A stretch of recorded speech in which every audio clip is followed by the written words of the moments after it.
आज का हमारा टॉपिक है अफ्रीका महाद्वीप। तो आज हम लोग अफ्रीका महाद्वीप के अक्षांशीय विस्तार, देशांतरीय विस्तार के साथ साथ उसके कुछ महत्वपूर्ण पहलुओं के बारे में जानेंगे। सबसे पहले आप जान लें कि जो अफ्रीका महाद्वीप है यह विश्व का दूसरे नंबर का सबसे बड़ा महाद्वीप है। आइए सबसे पहले ये देखते हैं कि इसके चारों तरफ क्या क्या है। आप देखिए अफ्रीका महाद्वीप के पूरब में देखिए एशिया महाद्वीप है और पश्चिम में अटलांटिक महासागर है।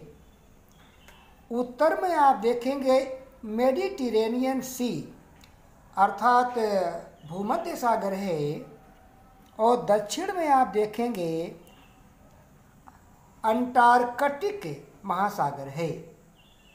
यह तो अफ्रीका महाद्वीप के चारों तरफ का जो लोकेशन है आपने जान लिया। अब हम अफ्रीका महाद्वीप के अक्षांशीय विस्तार को देखते हैं। तो 35 डिग्री साउथ अक्षांश रेखा से लेकर के 37 डिग्री नॉर्थ अक्षांश रेखा के बीच में है। यह इसका अक्षांशीय विस्तार हो गया। हम देशांतरीय विस्तार की बात करते हैं तो 20 डिग्री वेस्ट से लेकर के 52 डिग्री ईस्ट के बीच इसका देशांतरीय विस्तार होता है। अब इसमें आप देखिए अफ्रीका महाद्वीप एक ऐसा महाद्वीप है जिससे होकर के कर्क रेखा, भूमध्य रेखा और मकर रेखा तीनों रेखाएं गुजर जाती हैं। आप ये जान लें केवल अफ्रीका महाद्वीप ही एक ऐसा महाद्वीप है जिससे कर्क रेखा, मकर रेखा और भूमध्य रेखा तीनों रेखाएं गुजरती हैं। और अफ्रीका महाद्वीप से होकर के प्रधान मध्याह्न रेखा यानी प्राइम मेरिडियन भी गुजरती है, जो यहाँ लिखा गया देखिए प्रधान मध्याह्न रेखा ये भी गुजरती है। एक बात यहाँ हमको और पता चलता है कि केवल अफ्रीका महाद्वीप ही एक ऐसा महाद्वीप है जो चारों गोलार्धों में है। अगर हमें भूमध्य रेखा को बेस माने तो ये उत्तरी गोलार्ध है और नीचे दक्षिणी गोलार्ध है।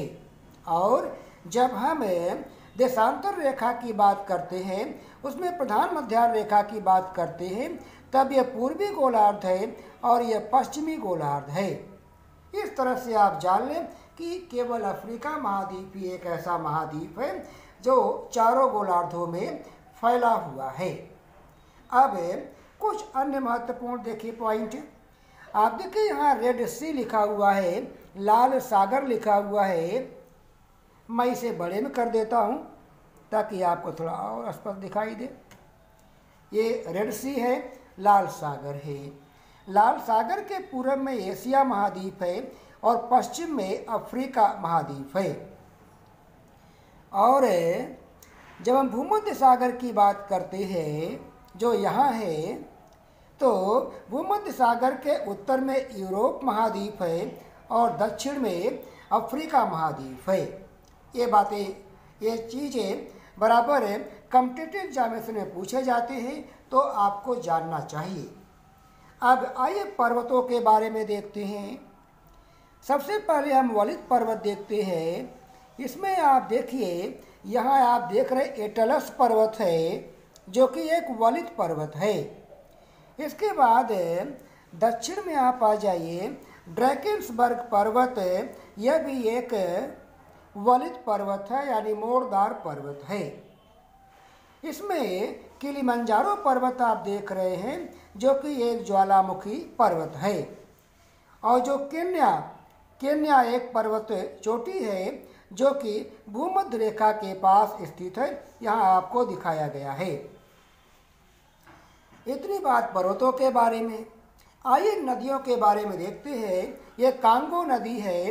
अफ्रीका में कांगो नदी एक ऐसी नदी है जो भूमध्य रेखा को या विषुवत रेखा को 2 बार काटती है, एक बार यहाँ और एक बार यहाँ, 2 बार इसे काटती है। यह कांगो नदी है अफ्रीका में जो भूमध्य रेखा को 2 बार काटती है। दक्षिण में आइए, आप देखेंगे लिम्पोपो नदी यहाँ है। ये लिम्पोपो नदी भी ये मकर रेखा को 2 बार काटती है, एक बार यहाँ काट रही है और एक बार यहाँ काट रही है। तो इतना बात है इसके बारे में था। इसके बारे में जो अन्य इन्फॉर्मेशन है वह हम आपको अगले वीडियो में प्रोवाइड कर देंगे। तो अगर आपको हमारा वीडियो पसंद आए तो आप इसे लाइक करें, सब्सक्राइब करें और शेयर करें। Thank you.